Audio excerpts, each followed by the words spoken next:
இவ்வளவு கேவலமான ஒரு முதலமைச்சரை தமிழகம் மட்டுமல்ல இந்திய வரலாறே பெற்றது கிடையாது. இந்த தேர்தல் களத்தில் நாம் இவ்வளவு பேர் இந்த இடத்தில் குழுமி இருக்கிறோம். வருகிற தேர்தலில் எப்படி பணி செய்ய வேண்டும் என்பதற்கு நாம் தேர்தல் வேலை செய்துதான் மீண்டும் திராவிட முன்னேற்ற கழகம் வெற்றியை பெற வேண்டுமா என்று சொன்னால் உறுதியாக கிடையாது.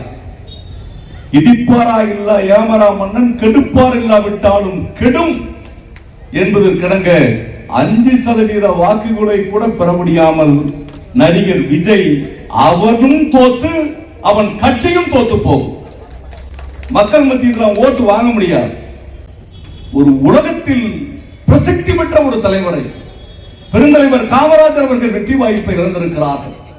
பெருந்தலைவர் காமராஜர் அவர்கள் வெற்றி வாய்ப்பை இழந்த போது ஐயா RS பாரதி அவர்கள் இந்திய எதிர்ப்பு போராட்டத்தில் தலைமை பொறுப்பேற்று போராடிய காலகட்டத்தில் தான் பே. சீனிவாசனும் களத்தில் நின்றார். பே. சீனிவாசனுடைய வெற்றி பெருமையாக பேசப்பட்டது. படிக்காத காமராஜரை படித்த சீனிவாசன் வெற்றி பெற்றார் என்று சொன்னபோது உடனடியாக அண்ணா அவர்கள் சொன்னார்கள், படிக்காத காமராஜர் கட்டி வைத்த பள்ளிக்கூடத்தில் சீனிவாசன் படித்ததினால் வெற்றி. அவனுக்கு எதிர்கட்சியாக இருந்தாலும் கூட திராவிட முன்னேற்ற கழகத்திற்கு பல்வேறு சோதனைகளை தந்திருந்தாலும் கூட மாண்புமிகு முன்னாள் தமிழ்நாடு முதலமைச்சர் ஜெயலலிதா அம்மையா அவர்கள் தேர்தலிலே தோற்று போன போது கூட, பர்கூரிலே தோற்று போன போது கூட சட்டமன்றத்திலே சுகமனம் இவ்வளவு பெரிய வெற்றியை பெற்றுவிட்டார் என்று பேசுகிற போது தலைவரிடம் கேட்டார்கள். செய்தியாளர்கள் சந்திப்பில் தலைவர் சொன்னார், யானையின் காதுக்குள் சென்ற ஒரு எறும்பு என்று நாசுக்காக தன்னுடைய கருத்தை முடித்துக் கொண்டார்.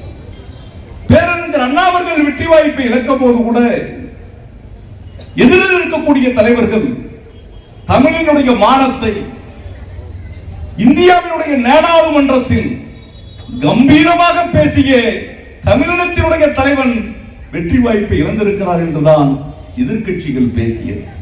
ஆனால் இந்த உலக நாட்டில் நான் தேடிக்கொண்டிருக்கிறேன், சட்டமன்றத்திலே உன் தகப்பனாரை என்று சொல்கிறானே, நான் கேட்கிறேன், மானங்கெட்ட தமிழ்நாட்டினுடைய முதலமைச்சர் உன்னை சட்டமன்றத்துக்குள்ள வச்சு பாத்துக்கிறோம்டா. நாங்க என்ன கோமாளி பையில நினைச்சுக்கிட்டு இருக்கிற?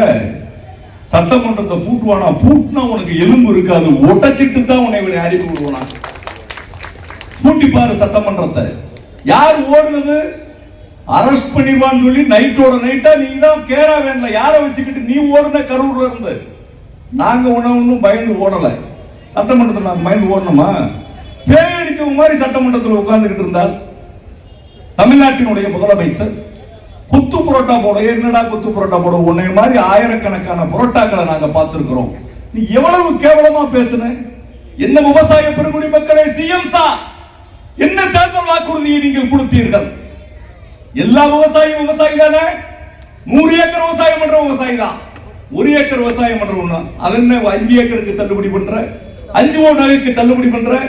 மற்றவெல்லாம் சோத்துல கை வச்சாதான், சேத்துல கை வச்சாதான் நம்ம சோத்துல கை வைக்க முடியும். நாகப்பட்டினத்துல வெக்கம் இல்லாம பேசுறீங்க. 24,000 கோடியை நாங்க தள்ளுபடி பண்ணோம். 5 நகை தள்ளுபடி, 5 ஏக்கர் நிலத்துக்கு தள்ளுபடி, கூட்டுறவு கடன் தள்ளுபடி, சுய உதவி குழு கடன் தள்ளுபடி. எவ்வளவு கடன் பண்ணோம்? 24,000 கோடி, 2,600 கோடி, 10% கடனை கூட வெக்கம் இல்லாமல் என்ன சிஎம் சார் பேசுறீங்க? எங்க ஊர்ல வேடநத்தத்துல என் அன்பு மகன் ஒருவன் ஏதோ ஒரு சுயநினைவு இல்லாத ஒருத்தரால் கற்பழிக்கப்பட்டு அவள் இறந்து போய்விட்டால் இந்த இடத்துல என்ன பேசுறேன்? அதுதான் தமிழ்நாடு முழுவதும் எதிரொலித்தது. எங்களுடைய அமைச்சர் அதனால்தான் வெற்றி வாய்ப்பு இழந்தாங்க. நான் கேட்கிறேன், இன்னைக்கு தமிழ்நாட்டில் அந்த அன்பு மகளை போன்று 3 வயது குழந்தையில் இருந்து 95 வயது பாட்டி வரை உன்னுடைய ஆட்சியில் சுதந்திரமாக இங்கு யாரும் நடக்க முடியல. அரசாங்க ஊழியர்களே விஜய் ஆட்சியில உங்க பணத்தை, நீங்க டெபாசிட் பணத்தை, உங்களுடைய பிஎஃப் பணத்தை, உங்களுடைய சம்பளத்தில் பிடித்தம் பண்ண பணத்தை, மொத்தமா கொடுக்கிற பணத்தை இது விஜய் ஆட்சி வர்ற வரைக்கும் நீங்க வேண்டாம்னு சொல்லிருங்க. இல்லாட்டா உங்களை இந்த ஆட்சியில பாதுகாப்பு இல்லாமல் கொலை செய்வதற்கு அங்கங்க விஜய் கட்சிக்காரன் ரெடி ஆயிட்டான். நான் கேட்கிறேன், நீ என்ன வழக்கு போட்டுருவ? வழக்கு போடுறேங்கிறான், மிரட்டுவேங்கிறான், எம்எல்ஏ விலை பேசுறேங்கிறான். இவனே என்னைய பிடிச்சுக்கோ நான் வெற்றி கொண்டான் உங்களை கொண்டாலும் நாங்க பேச மாட்டோம். நாங்க எதிர்கட்சியா 5 வருஷம் இருக்கணும்னு நினைக்கிறீங்களா? மானங்கட்ட பையன், இவனுக்கு தகுதி இல்லாதவங்க எங்களுடைய கட்சியில் இருக்கிறாங்க. அடுத்த நாள் இவன் என்ன செய்ய போறான்ற சிந்தனை யாருக்கு கிடையாது? முதலமைச்சருக்கு கிடையாது, அவங்களுடைய அமைச்சருக்கு கிடையாது. 2000 ரூபாய் ஐயர்கிட்ட பிடிக்கிறான். 2000 ரூபாய் அவன் காசு வாங்கிட்டான், ஐயர்கிட்ட பிடிக்கிறான். அங்க 100 கோடி ரூபாய் சொத்தை பழனியில எழுதி கொடுக்கிறான். இப்படிப்பட்ட மானங்கட்ட அமைச்சர்களை வைத்திருக்கிறான். இன்னொரு அமைச்சர் என்ன செய்யறான்? போதையில்லாத தமிழகம். ஆனா என்ன செய்யறான்? மந்திரியே எங்க அமைச்சர் தான் முத என்ன பண்றாங்க, போதையை போட்டு அவன் சீரட் பெட்டியில போட்டு ஊரெல்லாம் சொன்னான், அவன் மேல நடவடிக்கை எடுக்கல. இவன் மந்திரிகள் அத்தனை பேரும் குற்றவாளிகள். சினிமாவில் ஊழல் இல்ல, இவன் தான் ஊழலினுடைய மொத்த உருவம். தமிழ்நாட்டினுடைய முதலமைச்சர் 100 ரூபாய் டிக்கெட் 1000 ரூபாய்க்கு விற்கிறான். 150 கோடி ரூபாய் கருப்பு பணம் வாங்கி இருக்கிறான். இவன் கூட 3 ரூபாய்க்கு பேப்பர்ல இன்னைக்கு சிவகாசியில பிரிண்ட் அடிக்கிற 10 பீசாவுக்கு பிரிண்ட் அடிக்கிறத 10 கோடி ரூபாய்க்கு பணம் சேர்த்து 5000 கோடி ரூபாய் கையிருப்பு வச்சிருக்கிறான். ஆதவர்ஜனா அவனுடைய மாமியாவுக்கு 5500 கோடி இருக்கு. இதெல்லாம் உங்க அப்பா கலைஞர் எப்படா பணம் வந்துச்சுன்னு கேட்கிறான். ஏவா வேலு வீட்டுல எப்படா பணம் வந்துச்சுன்னு கேட்கிறான். எங்க முதுவரும் தலைவர் ஆர்.எஸ். பாரதி எப்படா வெள்ள வேஷ்டி கட்டலாம்னு நினைக்கிறான்.